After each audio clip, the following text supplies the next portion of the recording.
Bonjour à toutes et bonjour à tous les amis, je suis ravie de vous retrouver pour vous présenter de jolis oracles et tarots que j'ai reçus il y a peu, donc du groupe Très Daniel. Alors, je vais commencer, je suis très en retard parce que j'ai beaucoup de travail en été. Mais voilà, on va y arriver. Donc ici, c'est donc le tarot de la nuit. Qui a été donc créé par Alexandra Weback et illustré par Carole Anne et chez Nazi aux éditions Intuitives, donc collection Lo Scarabeo. Alors je ne sais pas si vous vous rappelez, en tout cas pour ceux qui me suivent, j'ai fait une vidéo de présentation de l'oracle de la nuit qui se base sur les contes de fées. Et il a été créé par le même duo, je dirais. Voilà, si mes souvenirs sont bons, je reconnais l'illustration. Voilà, donc ici, c'est un tarot basé sur le Rider-Waite. Donc, on va le découvrir ensemble. J'aime beaucoup cette collection d'intuitive, hein, de la collection Lo Scarabeo. Je trouve que c'est un bon rapport qualité-prix. C'est dans un, vous voyez, une boîte, vous devez entendre, toc. Voilà, c'est une boîte solide et il y a toujours la fermeture ici en haut. Alors certaines sont plus travaillées que d'autres, avec les cartes et le petit livre. Voilà. Les cartes aussi sont de bonne qualité et voilà, j'aime beaucoup ce format. Je trouve que c'est un, voilà, un bon rapport qualité-prix pour les cartomanciennes qui veulent débuter déjà et puis pour celles qui sont un peu plus affirmées ou qui en font leur métier. C'est des cartes qui durent dans le temps. Voilà. Alors, donc c'est un format tarot traditionnel, hein, voilà. Donc on parle de lame de tarot justement parce qu'elles sont étroites, hein, voilà, il y a un lien, là vous avez donc ici le dos que je trouve vraiment très beau. Donc vous pouvez bien sûr tirer les cartes à l'endroit et à l'envers pour ce qui tire le tarot à l'endroit et à l'envers. Il n'y a pas de dorure, moi j'aime bien, je préfère quand c'est naturel en fait.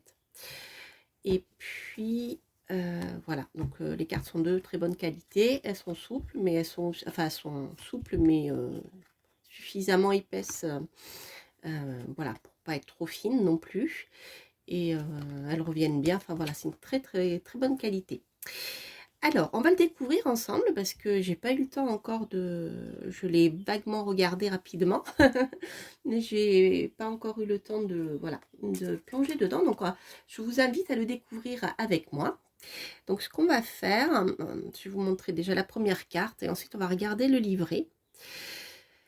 Donc, en fait, vous avez voilà, ce genre d'illustration. Donc, ce sont des montages. Ce sont des photomontages avec des personnages réels. Donc là, il y a un modèle qui revient tout le temps, en fait, si vous voulez. Voilà. Vous voyez, voilà, avec c'est un univers bien particulier, très féminin. Je crois que j'ai pas vu de personnage masculin. Oui, c'est un univers uniquement féminin, en fait, hein. Voilà, bon, on va le découvrir ensemble. Ou alors, il y a un homme ici, mais de dos. Très particulier. Il est un peu sombre, mais pas trop. Et je trouve que les illustrations sont vraiment très belles. Les illustrations, le photomontage. Oui, vous voyez, il y a d'autres modèles ici. Voilà. Alors, ce qu'on va faire, déjà, on va regarder le livret. Enfin, le petit livre, plutôt. Alors, pour commencer, donc, vous avez l'intro. Vous voyez, il fait cette illustration, enfin, ce photomontage est très gothique.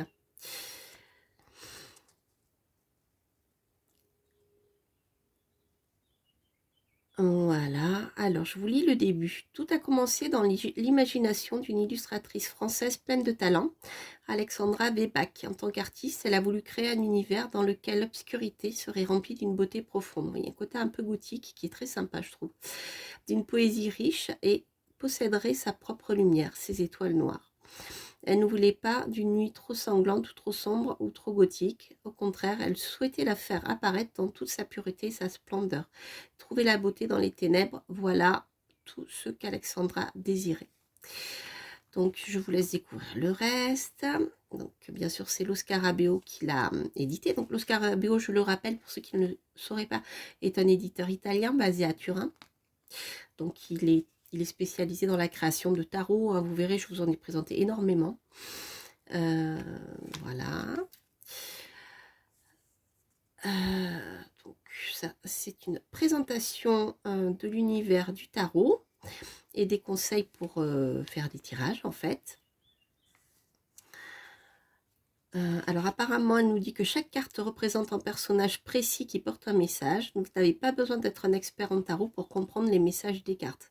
Alors, je n'ai pas eu encore le temps de le voir, mais on va le découvrir. Mais apparemment, en effet, les scènes donc, sont bien basées sur le Rider-Waite. Hein. Si vous connaissez le Rider-Waite-Smith, vous n'aurez aucune difficulté à rentrer dans ce tarot. Et voilà, il y a des scènes, en effet, qui sont assez expressives. Voilà. Alors... on va découvrir comment utiliser les cartes.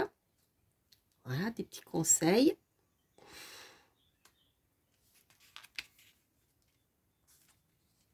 Alors, des petits conseils pour interpréter les cartes.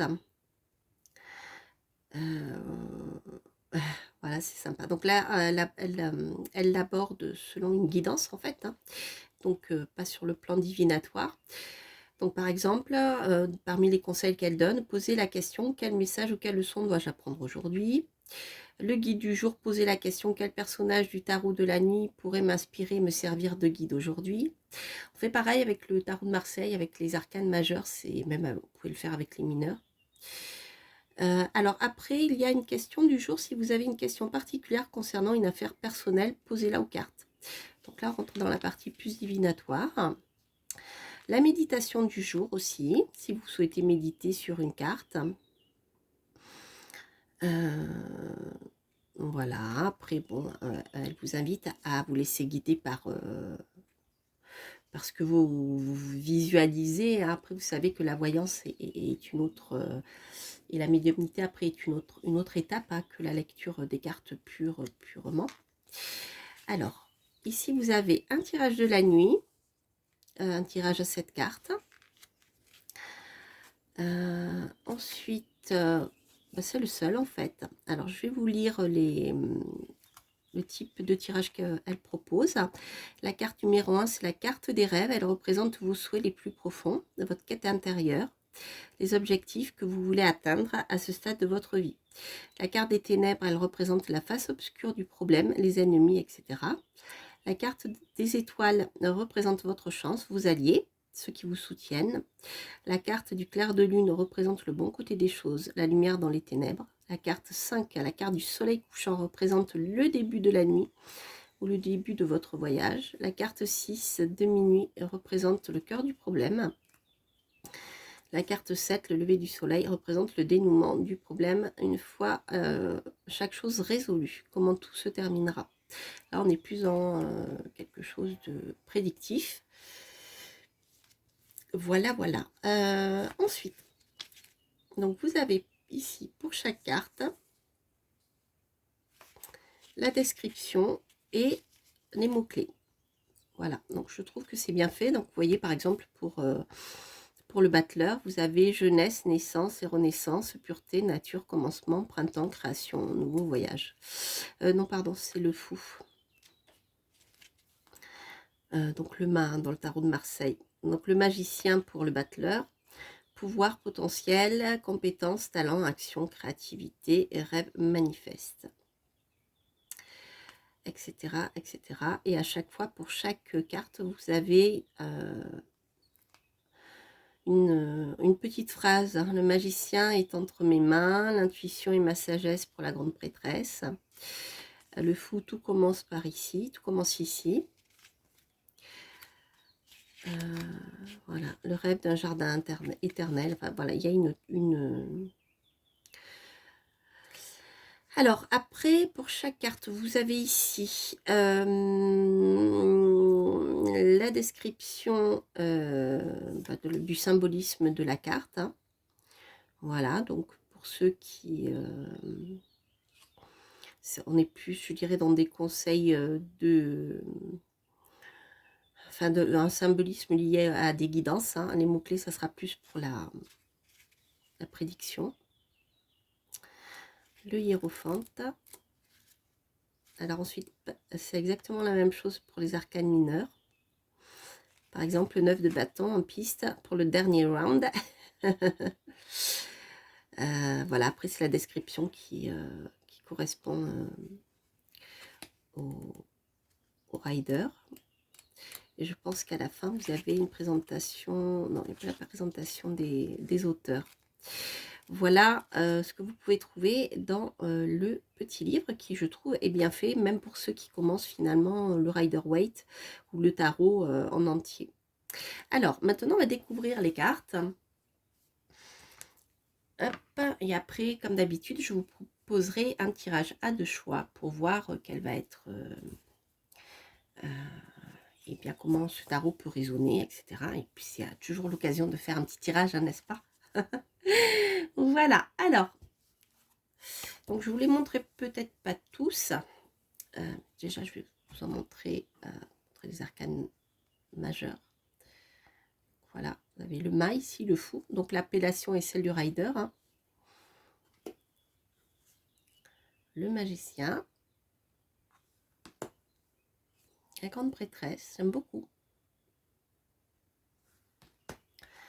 L'impératrice. Ah, si, il y a un homme. Ah, si, quand même. C'est pas que féminin. J'avais vu qu'il y avait beaucoup de femmes. L'empereur. Donc voilà, autant pour moi. Le hiérophante. Les amoureux. Le chariot. La force. L'ermite. Roue de fortune. Ah, les trois nornes qui déroulent le fil de la vie, c'est intéressant. La justice. C'est des illustrations qui ont beaucoup d'énergie. Le pendu. La mort. J'aime bien cette référence à... Ah, j'ai oublié son nom. Donc, pour la Santa Muerte. J'aime beaucoup cette carte. Tempérance.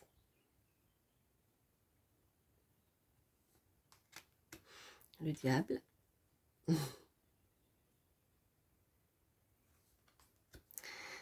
La tour. L'étoile.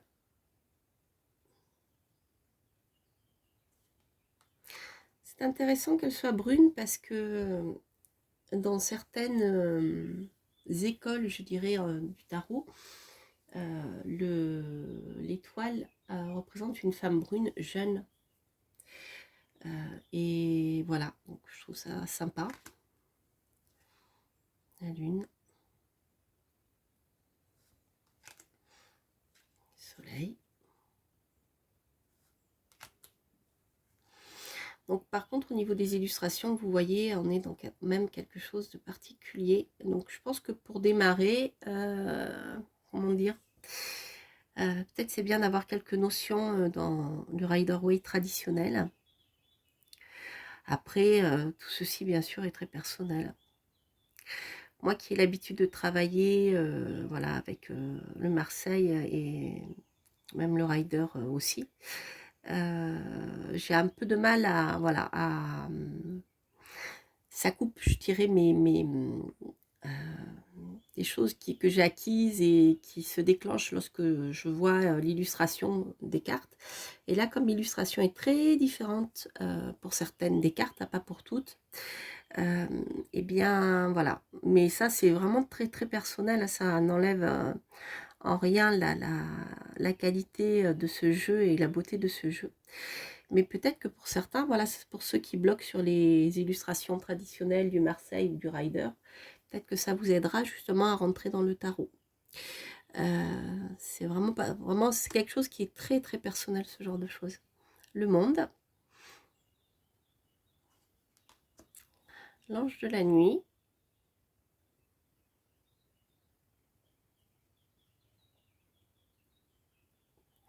l'ange de la nuit. C'est une carte supplémentaire que j'ai pas vue. Attendez, je regarde parce que hop, le jugement, le monde.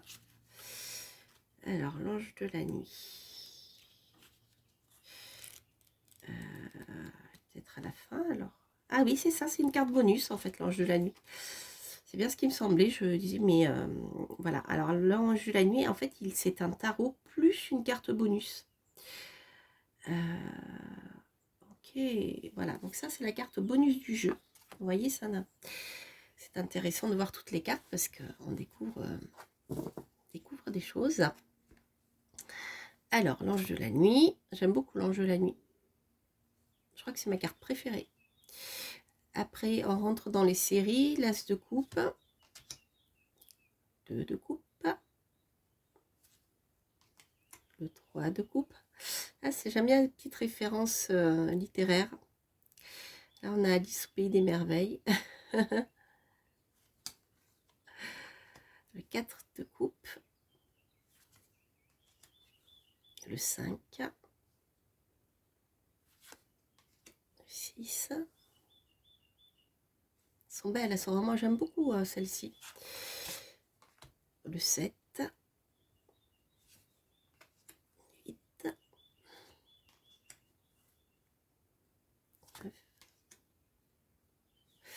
J'espère que ça bouge pas trop au niveau de la... Je vais essayer de stabiliser la mise au point. Non. Voilà, le valet. Peut-être si je fais comme ça sera mieux. Voilà.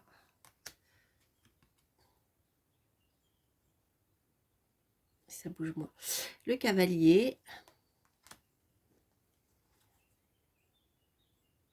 La reine. Le roi. Donc maintenant, la série des deniers. Le 2. Voilà, je vais vous montrer quelques cartes. Et puis... le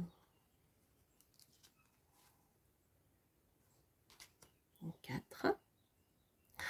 Après, je vais regarder. Je ne vais pas toutes vous les montrer parce que je voudrais vous faire un petit tirage.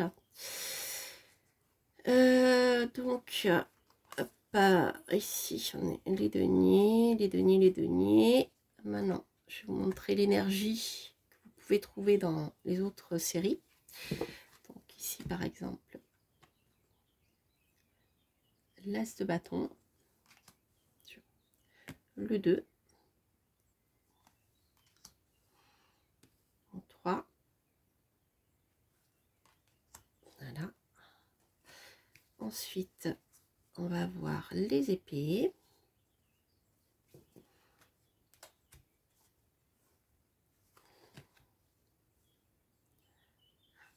Un, le 2,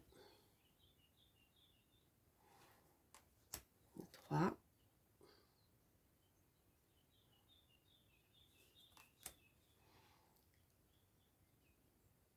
le 4, le 5, etc., etc. Voilà, donc je vais vous proposer un petit tirage, hein, pas que la vidéo soit trop longue. Donc vous avez le choix entre deux pierres. Donc pour le premier tirage, ici j'ai la malachite, la jolie pierre, une de mes pierres préférées. Voilà. Et en second choix, l'œil de taureau, qui est magnifique. Donc vous pouvez tout à fait poser une question par choix, par pierre. Et puis on va faire un petit tirage.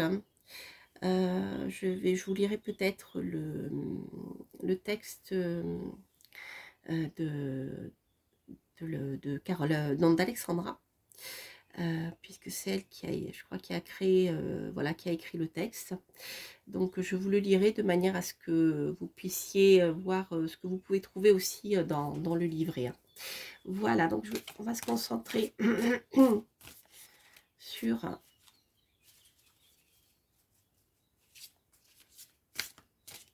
le tirage. Alors, pour hop,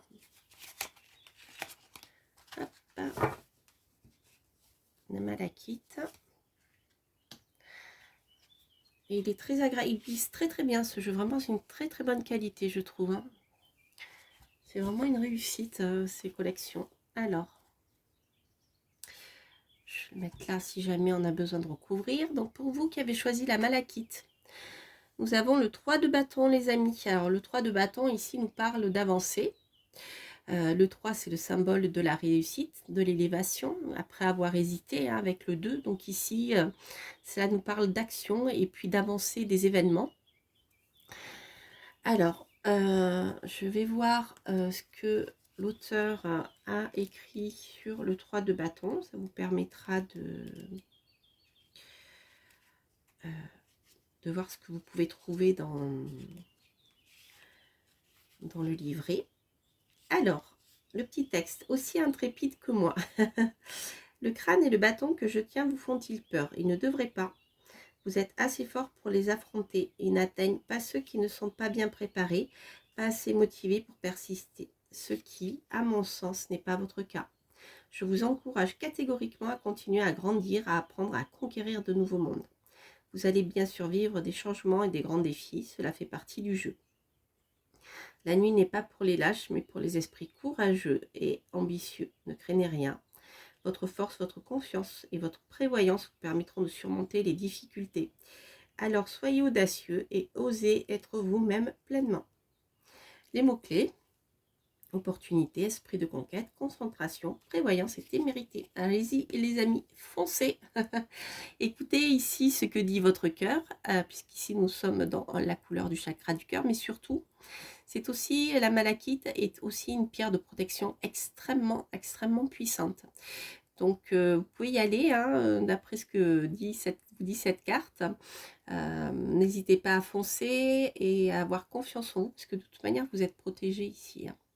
Voilà. Alors, peut-être même d'ailleurs porter une malachite. D'ailleurs, pour la petite histoire, quand une pierre est chargée, en fait, si vous voulez, la malachite, vous voyez, il y a plein de petits dessins, etc.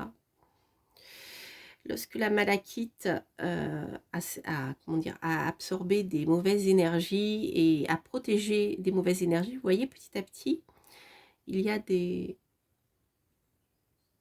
fissures là. Et donc en fait, elle absorbe et neutralise les mauvaises énergies, qui fait qu'au bout d'un moment, elle se casse. Voilà, quand elle a reçu trop de mauvaises énergies ou depuis longtemps. Et vous voyez là, les petits cercles se cassent en fait. Voilà. Alors, ensuite, on va voir la carte pour ceux qui ont tiré l'œil de faucon. Et nous avons ici le 4 de coupe, les amis. Alors ici, nous sommes plutôt dans l'univers des sentiments, de l'affect, de l'émotion. Avec le 4 de coupe, il y a une stabilité hein, qui se met en place, puisque le 4, c'est le symbole de la stabilité. C'est comme le 4 de l'empereur, hein, rappelez-vous. Et ici, avec le 4 de coupe, dans je dirais, son côté négatif, il peut y avoir un certain ennui qui s'installe, voilà, dans la stabilité, hein. Ça, c'est pour son côté négatif, mais le 4 de coupe, ça nous parle plutôt de stabilité sur le plan émotionnel. Et donc, à venir, hein, si ce n'est pas encore le cas pour vous, bien sûr. Donc c'est plutôt positif si vous avez une question de stabilité en lien avec votre couple. Après, voilà, il faudrait faire un tirage plus complet. Mais on est plutôt dans quelque chose de stable sur le plan sentimental, émotionnel. Donc quelque chose de plutôt sympathique à venir. Avec, voilà. Ah, ça va. Alors, j'ai fait une mauvaise manipulation. J'ai cru que j'avais éteint... la caméra. Alors, pour le 4 de coupe. Pour le 4 de coupe, je vais donc vous lire. Je trouve les coupes à son début. Je vais vous lire le petit texte. Pour le 4 de coupe, la petite phrase. Ma nuit de solitude. On m'a blessé bien des fois, j'ai besoin d'être seule maintenant pour me reposer. Toute excitation a disparu de ma vie et l'ennui m'envahit. Je dois donc profiter de ces instants de solitude pour interroger mon cœur et comprendre mes vérités les plus profondes. Certains me trouveront égoïste car pour le moment, je ne m'occupe que de moi. Mais cela m'est égal. Je sais que l'eau claire au-dessus de moi, je sais que l'eau claire au-dessus de moi offre une nouvelle partition de musique. Peut-être la sifflerai-je bientôt avec plaisir, mais pour le moment, je veux que le silence et la contemplation. Je ne veux que le silence et la contemplation. Venez méditer avec moi sous la protection de la nuit. Ensuite, nous pourrons sans doute revenir dans le monde, afin d'en profiter pleinement. Mots-clés. Donc là, c'est plutôt le côté négatif de la carte. C'est un peu ça avec le rider. Ah oui, on n'a pas l'endroit et l'envers. Hein. J'ai oublié de vous dire. Pour les cartes. Donc on a ennui, mécontentement, absence de motivation, moment de solitude pour réévaluer les choses. Voilà. Donc en fait, si je comprends bien, ce tarot est constitué plus vraiment sous même la signification du rider et n'aborde pas les cartes à l'envers. C'est-à-dire que souvent, j'ai remarqué dans certains tarots inspirés du rider, il y a certaines cartes qui sont abordées selon leur connotation négative et d'autres qui gardent leur côté positif et négatif. Donc ici, le 4 de coupe est vraiment vu sur le côté négatif. Parce que le 4 de coupe, en général, c'est plutôt la stabilité. Hein, ce que je vous ai dit tout à l'heure. Voilà, après, en fonction des jeux, ben, vous voyez, vous avez des petites variantes que vous pouvez trouver. Et ça, je dirais que c'est très personnel dans la manière de travailler avec un jeu. Si vous voulez travailler avec lui de manière traditionnelle ou si vous voulez l'aborder, si c'est plus simple pour vous de travailler comme ça avec ce jeu. Et ça, vraiment, je dirais qu'il n'y a pas de règle à partir du moment où vous vous appropriez un jeu, quel qu'il soit, même un tarot, et que je dirais que vous fixez vos propres règles, enfin vos propres interprétations. C'est-à-dire que là, par exemple, on va dire le 4 de coupe, je le vois de manière négative, de manière voilà, plus sombre. Rien ne vous empêche de travailler comme ça. Vous voyez ce que je veux dire? Après, le tout, c'est de ne pas changer la signification de la carte en fonction des tirages. Vous voyez, après, voilà, c'est ça.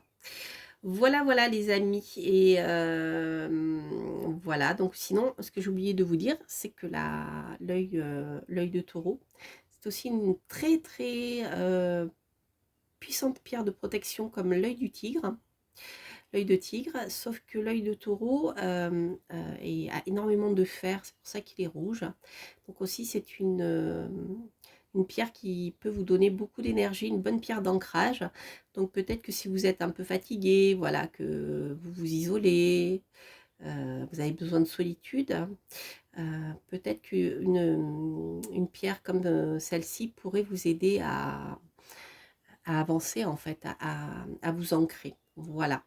Voilà les amis pour ce petit tirage. Donc je vous ai présenté le tarot de la nuit par Alexandra Weback, Carole Anne et Chenadi aux éditions Intuitives. Et c'est la collection Lo Scarabeo. Voilà les amis, je vous souhaite bien écoutez, de passer de bonnes vacances pour ceux qui ont la chance d'en avoir. En tout cas, prenez le temps quand même de prendre le soleil, de vous reposer un peu si vous le pouvez. Je sais, c'est pas toujours facile. Je suis bien placée pour le savoir, puisque moi je travaille beaucoup l'été. Et voilà, et je vous souhaite plein de belles choses. Donc n'hésitez pas à vous abonner si vous passez par là, à liker et à commenter, bien sûr, si ce tirage résonne en vous. Quant à moi, je vous embrasse et je vous dis à bientôt pour de prochaines aventures. Portez-vous bien. Bye bye.